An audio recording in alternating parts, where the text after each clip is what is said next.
Hello there, it's Jay here from Jay's Vintage Junk, and this is just another quick update on the Olivetti M250 on the motherboard that we was looking at on the previous video. As we left that video, we'd removed the batteries. We'd had a basic clean round the board, but I did run out of isoprop. And basically we thought we'd give it a try, and basically we had dead board. We've got voltages about the board, various things were getting warm, nothing was getting burning hot, but we had no display, no beeps, nothing like that out of it. After I'd done the video, I must admit I kept probing and poking around. I did pull out all the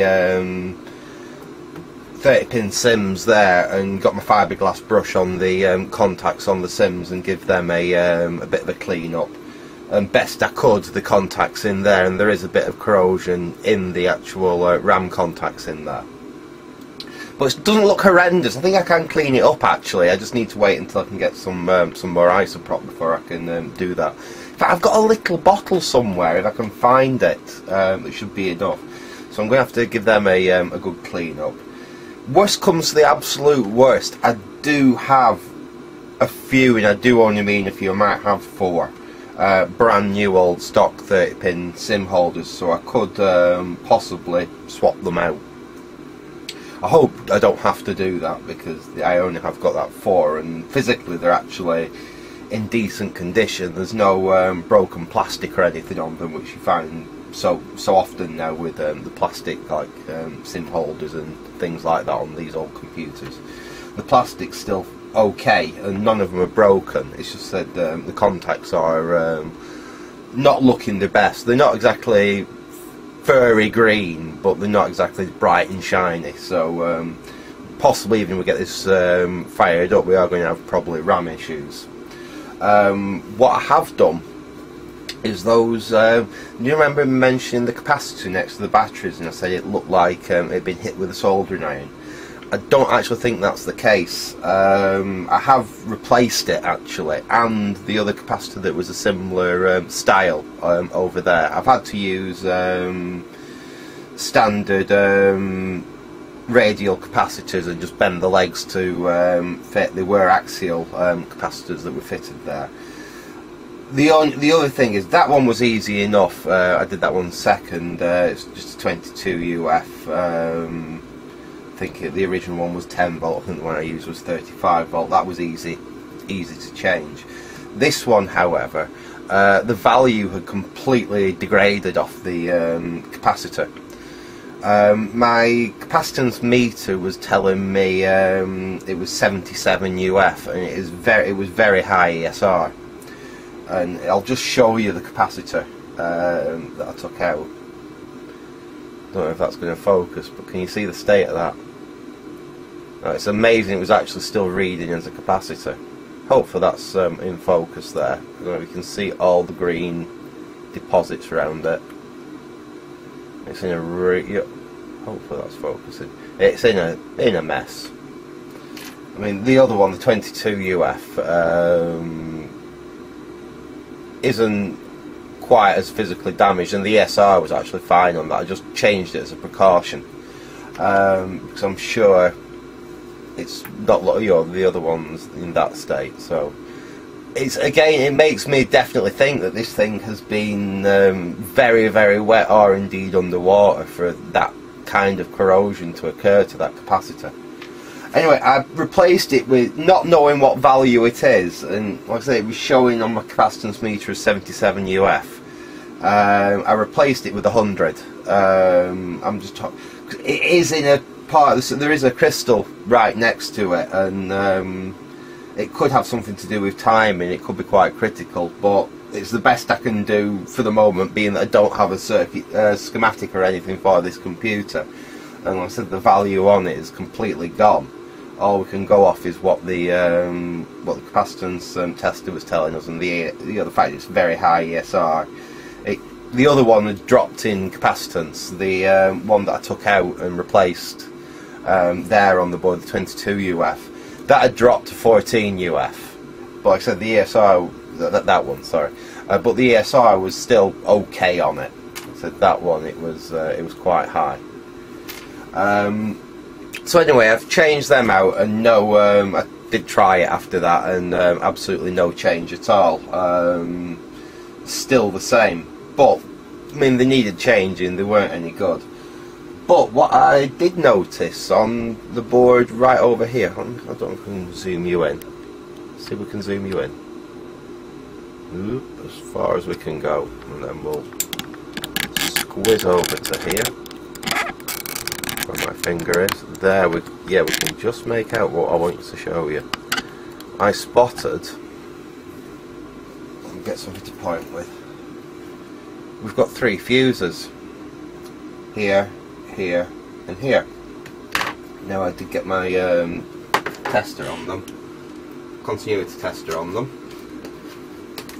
It's a bit fiddly, but we'll try the first one.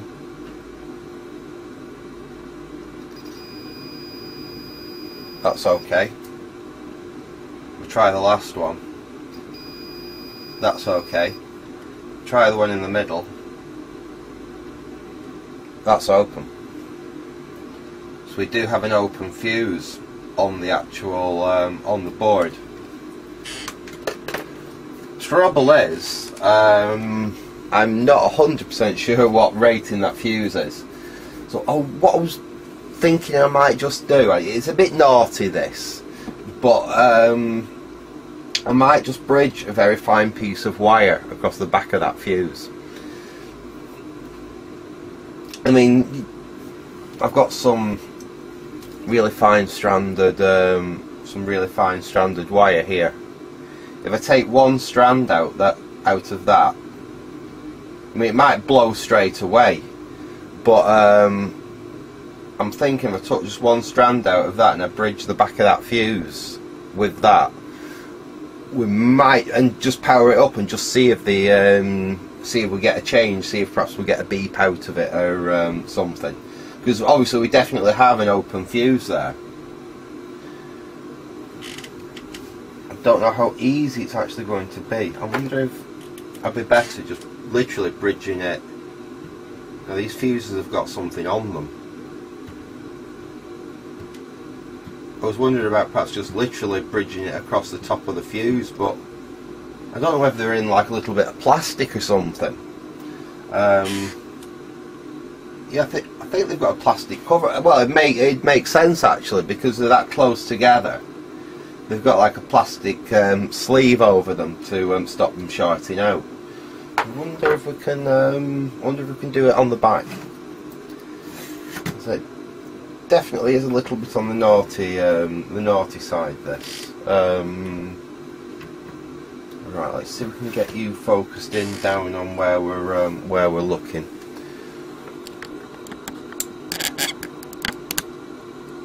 That's the wrong side of the board. Right, okay, so those 3 fuses, if I'm right, yeah, those are these here. So it's that centre one between there and there we'd want to put a link in. But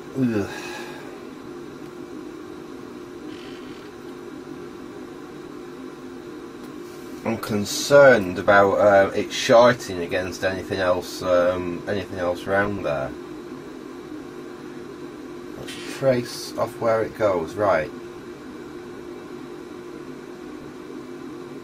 There, and the other side's on that. See, there's nowhere that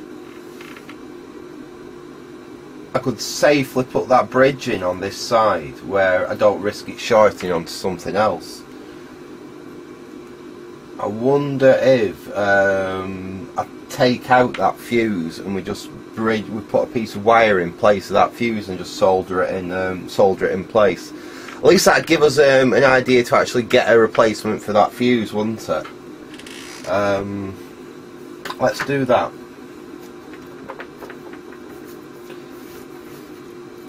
Alright, let's get this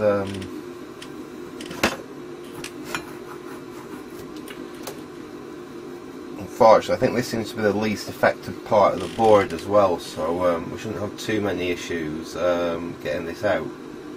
Apologies if my hands are going to obscure this, but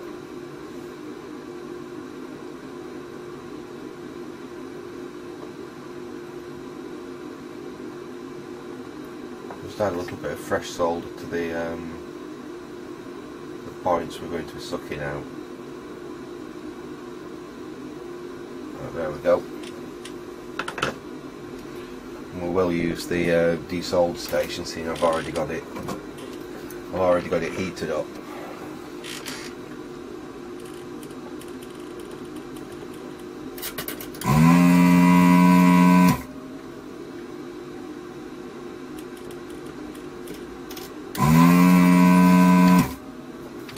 There we go, I think I got it straight first time. Right. As with everything else on this board, they've got the legs bent over, so we'll just straighten the legs out. We'll just go for one more quick suck there, because they still feel quite well attached. Oops.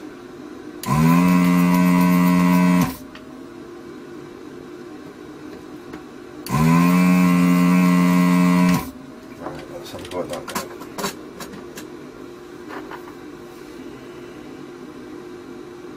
There we go. That's dropped out. And hopefully we've taken the right components out. Right. I don't know if you can see that there. That's the fuse in question. It has got a marking on it, but I can't read it. I can't read it right at this second. But we'll just confirm that that's definitely open circuit. I've still got my tester set up. Yep. Oops. Yep, and that's dead. That's definitely dead. Right. Can we, for now, take a little piece of this wire? Let's turn the board back over and have a look. But I'll just zoom you out while I do this, because otherwise you're just going to be staring at dead space. Right. Now, fortunately, there's nothing that's going to short out underneath there, so we can take a little piece of wire, strip a piece of this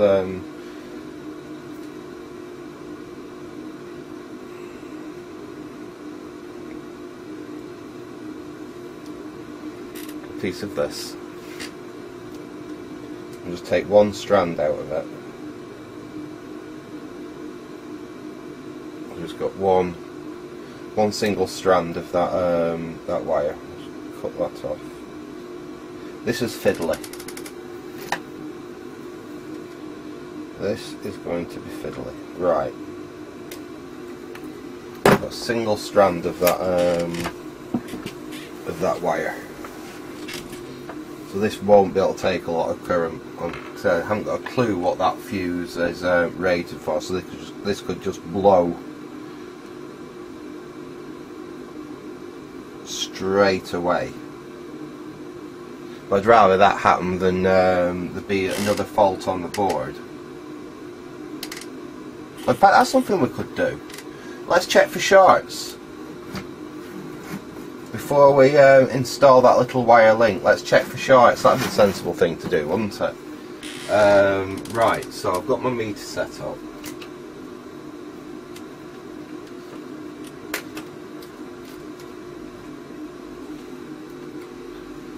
I'll go to the, that should be a good ground. Let's just double check. Yeah, that's a good ground there. If we go on that side, there's nothing. And we go on that side, there's nothing. So I can't see short to ground there. Alright, jolly good.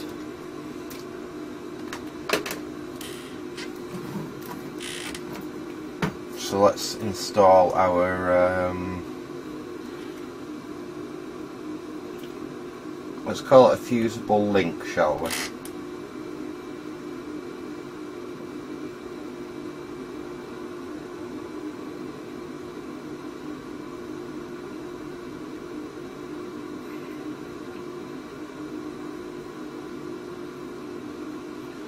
when you realise that your eyesight really isn't as good as it used to be. In fact, what I'm going to have to just pause for a minute because I'll have to go and find my glasses to do this. So back in a sec.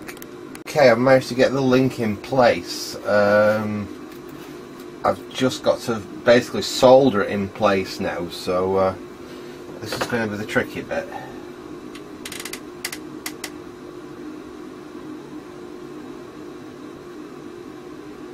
Okay. Add another little bit of solder to that.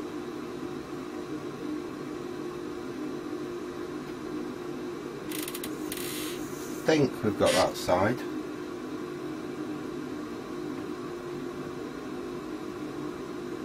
I think we've got that side. I'll have to just double check. I'll just have to move the light around to see.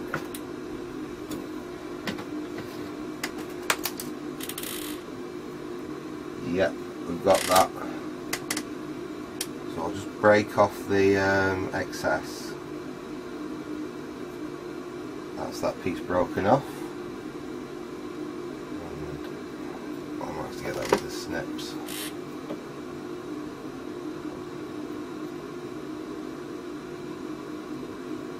And that's that one broken off, so we've got nothing that can risk shorting out on the board. We'll do a quick continuity check between those 2 points.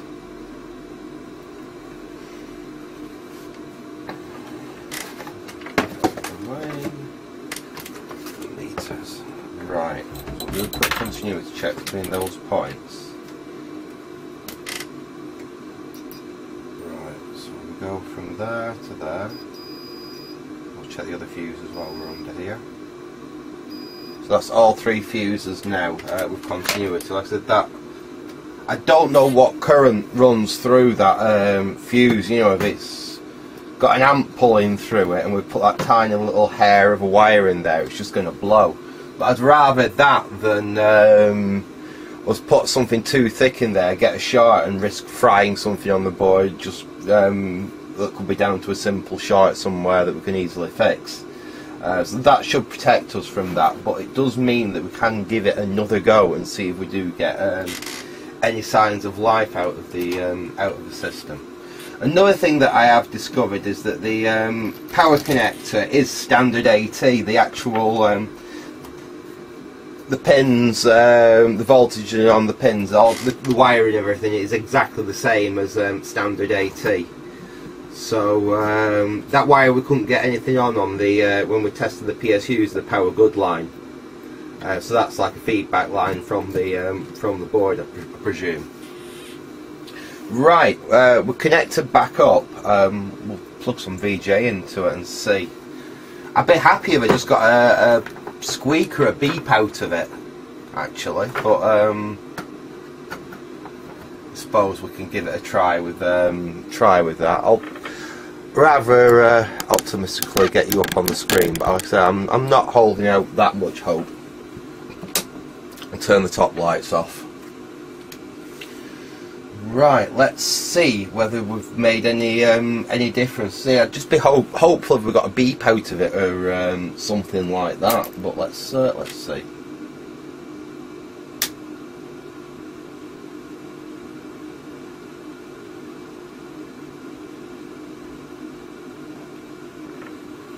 Any difference?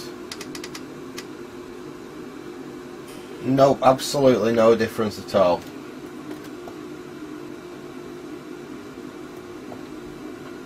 Yep, power supply is running. That's me just messing with the monitor. But no, still absolutely no sign of life.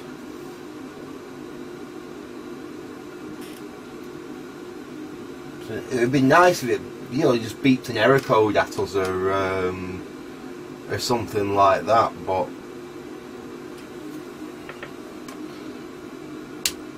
I'm switching off again. Somewhere I've got a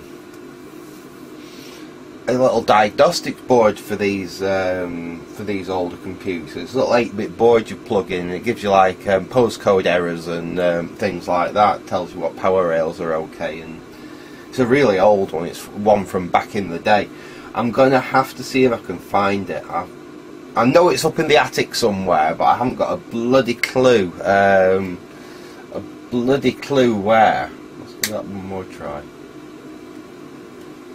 So that'd be really nice if we just had a beep out of it or something, just to, even if it was a long series of beeps. But it's the fact that everything is absolutely dead. Did that?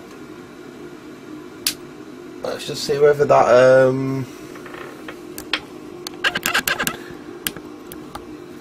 let's see if that fuse that I just installed just instantly blew or not.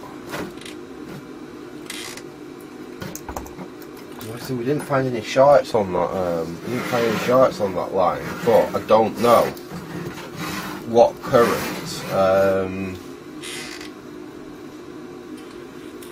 Just see whether it's still attached.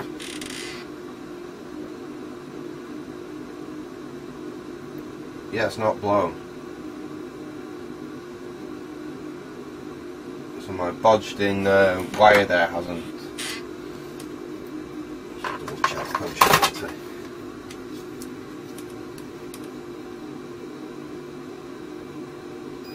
yeah, it's fine. So we had lost obviously something. I wonder if we see what voltage we've got on there. I suppose we could do that, couldn't we? Go off there and just see what voltage we've got on that fuse, and know what we'd lost.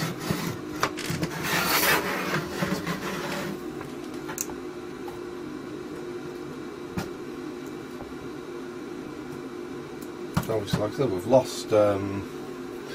we'd obviously lost some voltage or something with having that fuse blowing. I've looked around the rest of the board, and I can't see any more fuses. I could just find them three there. Let's, just for curiosity's sake, let's set that on to 20 volts again. I will just see what voltage is on that fuse.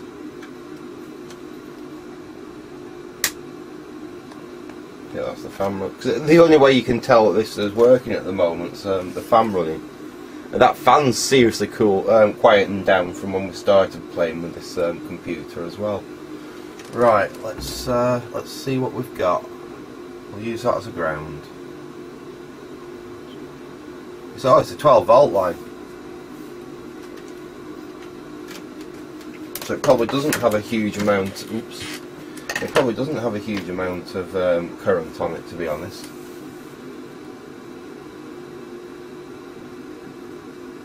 But yeah, that's a 12 volt line that was missing. So that most of this computer will be 5 volt logic, won't it? So having a 12 volt line down, I'd still expect it to, to beep or something like that, but no, absolutely nothing. Yeah, it's going to be a tricky one, this. I think I might go into the attic and have a look for that that diagnostics board. While I'm up there, I might see if I can find that keyboard that might work with this. I mean, if we plug the keyboard in and we get a flash out of the keyboard, that'd be something. It'd be more than we're getting at the moment. I'll switch that off. There's no point having it running. There's nothing daft with these things, like they won't power up without a CMOS battery connected or something daft like that. If anyone knows these Olivetti computers and knows more about, well, I think anyone that's worked with an Olivetti probably knows more about them than I do, because it's years and years and years since I even went inside one of them before I decided to play with this. But yeah, I think I could probably do with some help with this one. It's the fact that I haven't got any schematics or service manuals or anything for this thing. I can't seem to track down any information really at all, so I am working a bit blind. It could be as simple as I've put the wrong value cap in there and it's not allowing a clock to start up. I was guessing 100 UF, being that the old one I took out was gone down to 77. Well, gone down, it could have risen, it could be a 50 and risen to 77, but I've got a more of a feeling, looking at the other one and looking at the state of this one, that it has dropped and it should be 100 in there. I think I'm going to leave it there. This was just a quick update to say, you know, I should really be editing up my wheelbarrow footage. I've got that to get up there, but unfortunately it's about 2 hours long. I don't know, I might just stick that up as another 2 hour long epic and wait like the over 2.5 days. I think the last time I put a long video up it took to upload on my crappy internet connection. Anyway, I'm rambling now, so I'm going to leave it there for now. I hope you enjoyed this little update on the project. So thanks for watching and goodbye.